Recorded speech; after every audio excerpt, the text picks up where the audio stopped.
Chairman, just a moment ago, our colleague Senator Hirono said there's a lot more to say, and indeed she's right. And in fact, I want to go back to her comments. She began by saying we have a long history of racial discrimination in this country. That's undoubtedly correct. And then she said, quote, we had poll taxes, we had literacy tests, we even had tests of how many jelly beans are in a jar. Mr. Chamberlain, when Senator Hirono says we had poll taxes, I want to ask you who we is, and in particular, what party was it that implemented poll taxes in the South? I mean, I don't want to necessarily speak in every single case, but I'm pretty confident it was mostly the Democrats. And what party was it that put literacy tests in place in the South? Same answer, mostly the Democrats. And what party was it that had tests like how many jelly beans are in a bottle? The Democrats. Tell me, what party were the founders of the Ku Klux Klan from? I'm pretty sure that was the Democrats. Indeed. In fact, Nathan Bedford Forrest, the founder of the Klan, was a delegate to the 1860 Democrat National Convention. What party wrote the Jim Crow laws in the South? The Democrats. And so on this side of the aisle were members of the Republican Party. Who was the first Republican president? Abraham Lincoln. The Republican Party was literally founded to oppose slavery. We came into existence because slavery was a grotesque evil, and it was President Lincoln, the first Republican president, who signed the Emancipation Proclamation, who won the Civil War, and that resulted in the freeing of the slaves and the passage of the 13th, 14th, and 15th Amendments. By the way, fast forward to the Civil Rights era. Bull Connor, one of the most noxiously racist politicians. What party was he from? He was a Democrat. The Democrats, for the entire history of their party, have been a party based on racial discrimination.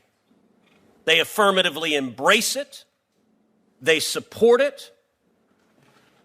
Let me ask you, Mr. Grime, is discriminating based on race consistent with the United States Constitution? No.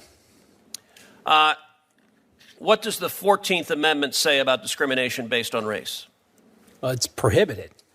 What does the 15th Amendment say about discriminating based on race, and in particular drawing congressional lines and explicitly discriminating based on race? It's prohibited. Now, the Democrats are fond of telling this story that is, and I wish I could find a kinder way to say it, a flat-out lie. That without discriminating based on race, that no African Americans will be elected and no Hispanics will be elected. Indeed, there was one fellow online who was a vocal left-wing spokesperson who tweeted out, if I'm advising anybody to run for president, they sure as hell better have a solution to how you make sure that it's not another 100 years before another black person can represent South Carolina. So that's a typical Democrat statement, that we cannot elect a black person in South Carolina without discriminating based on race. I want to ask you, Mr. Chamberlain, who is the junior senator from South Carolina right now? That would be Tim Scott. And, all right, I'll tell you what I said online. I said, hey, Grok, who is Tim Scott, and why do Democrats think he isn't black? And by the way, was Tim Scott elected because of a gerrymandered district drawn only to elect an African American? No, he won statewide. He won statewide. By the way, the Democrat position is you can only elect African Americans with a gerrymandered district. I will point out Burgess Owens, an African American, is elected in a majority white district in the state of Utah. He's a Republican. Byron Donalds, another African American, is elected in a majority white district in Florida. He is a Republican. John James, another African American, is elected in a majority white district in Michigan. He is a Republican. And my own congressman, Wesley Hunt, who represents me in the House of Representatives, he is elected in a majority white district.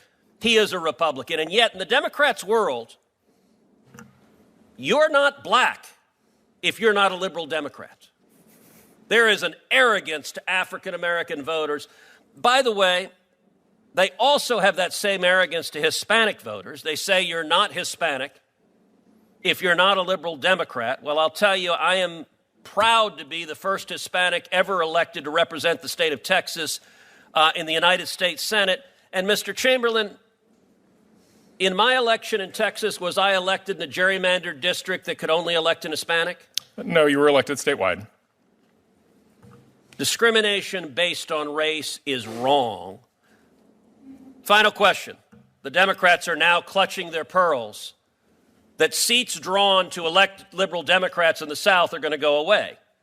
You may get black Republicans instead. Indeed, in Tennessee, they're freaking out that a liberal white guy who's a Democrat is likely going to lose his seat to an African-American woman who's a Republican, and they say that's horrible racial oppression. My final question is this. If you look nationwide,